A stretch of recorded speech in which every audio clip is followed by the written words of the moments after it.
వైతరిణి నది ఒడిశాలోని కేంఝార్ జిల్లాలోని గోనాసికా కొండలలో సముద్ర మట్టానికి 900 మీటర్ల ఎత్తులో జన్మిస్తుంది. ఈ కొండల్లో పుట్టిన కొద్దిసేపటికే ఈ నది సుమారు 1/2 కిలోమీటరు దూరం భూగర్భంలోకి వెళ్ళి మాయమవుతుంది. ఆ తర్వాత బ్రహ్మకుండ్ అనే ప్రాంతంలో మళ్ళీ పైకి వస్తుంది. భూగర్భంలో దాగి ఉండటం వల్ల దీనిని ఇక్కడ గుప్తగంగా అని పిలుస్తారు. హిందూ పురాణాల ప్రకారం ముఖ్యంగా పద్మపురాణం మరియు గరుడ పురాణంలలో వైతరిణి నది ప్రస్తావన ఉంది. పరశురాముడు తన పాప పరిహారం కోసం శివుని గురించి ఘోరమైన తపస్సు చేశాడు. శివుడు ప్రసన్నుడై ఇచ్చిన వరంతో పాతాళ లోకం నుండి ఈ నది భూమిపైకి ఉద్భవించింది. వై అంటే నిజంగా, తరణి అంటే రక్షించేది అని అర్థం. యమలోక వైతరిణి నది గరుడ పురాణం ప్రకారం భూలోకానికి యమలోకానికి మధ్య 100 యోజనాల వెడల్పు గల ఒక భయంకరమైన వైతరిణి నది ఉంటుంది. పాపాత్ములకు ఈ నది రక్తం, చీము, ఎముకలతో నిండినట్లుగా కనిపిస్తుంది. నరకయాతన కలిగిస్తుంది. అయితే జీవితకాలంలో ఒడిశాలోని ప్రవహించే ఈ భౌతిక వైతరిణి నదిని ఆ పౌరాణిక నది యొక్క స్వరూపంగా భావిస్తారు.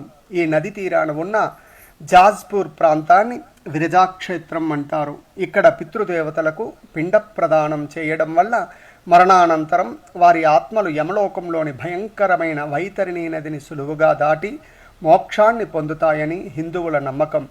ఈ నది ఒడిశాలో దాదాపు 360 కిలోమీటర్లు ప్రవహించి చివరకు బంగాళాఖాతంలో కలుస్తుంది. గయాసురుడి నాభిస్థానం ఒడిశాలోని జాజ్పూర్లో పడింది. గరుడ పురాణం ప్రకారం మనిషి చనిపోయిన తర్వాత భూమిపై ఉన్న వారి వారసులు ఒడిశాలోని వైతరిణి నది ఒడ్డున నిలబడి లేదా అందులో మునిగి పితృదేవతల పేరుతో జలతర్పణం సమర్పిస్తే ఆ పుణ్యం నేరుగా ఆ ఆత్మకు అందుతుంది. వారి ఆత్మ శాంతించి ఆ పుణ్య బలం వల్ల యమలోకంలో ఉన్న ఆత్మ భయంకరమైన వైతరిణి నదిని సులభంగా దాటి మోక్షాన్ని చేరుకుంటుంది.